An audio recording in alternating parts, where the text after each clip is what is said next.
mwongeye kwirirwa abakunzi ba Slim Jesus Entertainment. Nk'uko bisanzwe nagira mbasuza mbifuriza gukomeza kugira amahoro y'Imana. Muri aka kanya rero tugiye kurebera hamwe bamwe mu bicanyi Ruharwa babayeho barimo umugore wabarisha abantu bagera kuri 650.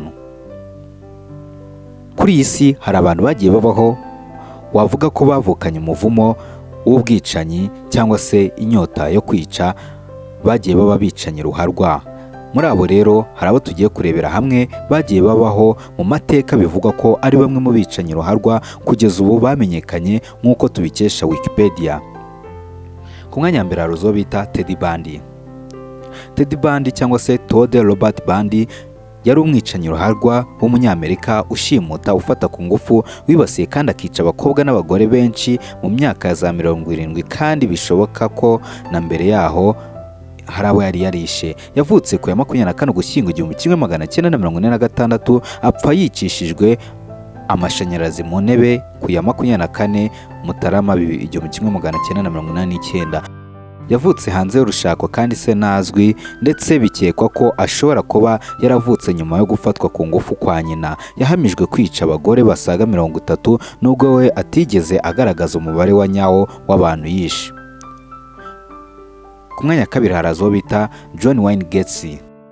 John Wayne Gacy uzwi kandi ku izina rya Killer Clown yari umwicanyi Ruharwa w'umunyamerika, akaba yarasambanyije ku gahato kandi akica byibuze abana b'abahungu n'abasore 33 hagati y'1972 n'1978 mu ntara ya Cook muri Illinois. Harakurikiraho bita Jack the Ripper.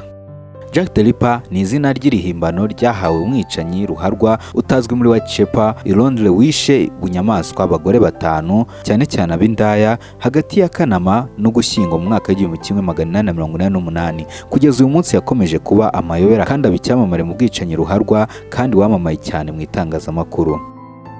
Ku mwanya ukurikiyeho harabaza uwo bita The Zodiac Killer. The Zodiac Killer yari umwicanyi Ruharwa wakoreraga mu majyaruguru ya California mu mpera z'imyaka ya za 60 no mu ntangiriro z'imyaka ya za 70.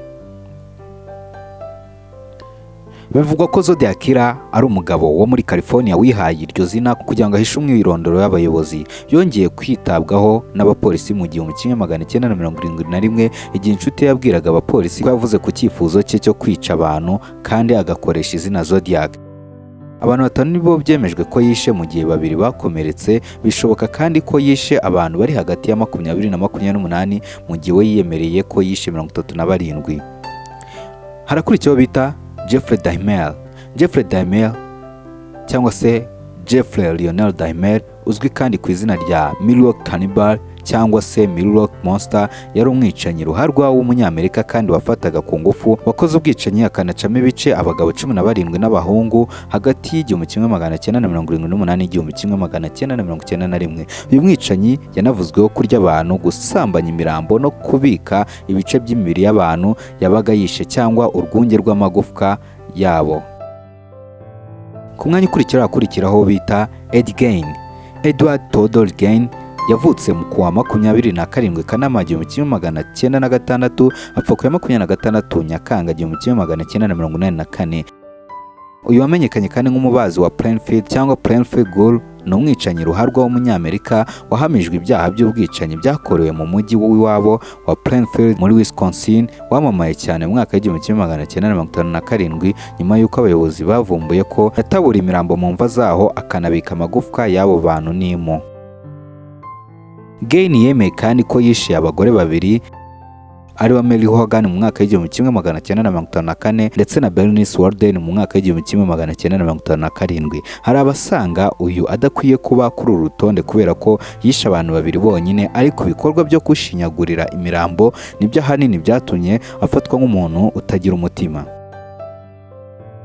Noneho harakurikiraho bita Ellen Wuornos. Uyu mugore witwa Ellen Carol Wuornos yari umwicanyi Ruharwa w'umunyamerika wishe abagabo 7 muri Florida hagati y'1989 n'1990. Wuornos yavuze kandi ko abantu yishe babaga baramusambanyije ku gahato cyangwa se bakagerageza kumusambanya ku gahato igihe akoraga uburaya, kandi kubwo bwicanyi bwose bwakozwe yirwanagaho. Harakurikiraho bita Louis Garavito. Luis Alfred Garavito Cubillos uzwi kandi ku izina rya La Bestia cyangwa Tiburon ni umunyakolombia wafataga ku ngufu kandi akaba n'umwicanyi ruharwa. Mu mwaka w'1999 yemeye gufata ku ngufu, gukora iyicarubozo no kwica abana 138. Harakurikiyeho bita noneho Pedro Alonso Lopez, nawe ni umwicanyi ruharwa wo muri Colombia wakatiwe azira kwica abakobwa 110, ariko akavuga ko yasambanyije ku gahato kandi akica abakobwa barenga 300 hirya no hino muri Colombia, Peru, Equateur ndetse no mu bindi bihugu. Noneho harakurikiyeho bita Elizabeth Bathory. Cantos Elizabeth Bathory de Esquerced yavukiye mu muryango wubashywe muri Hongiriya, ariko ntibyamubuza kuba umwicanyi ruharwa wo mu muryango wa Bathory wari ufite ubutaka bunini mu bwami bwa Hongiriya.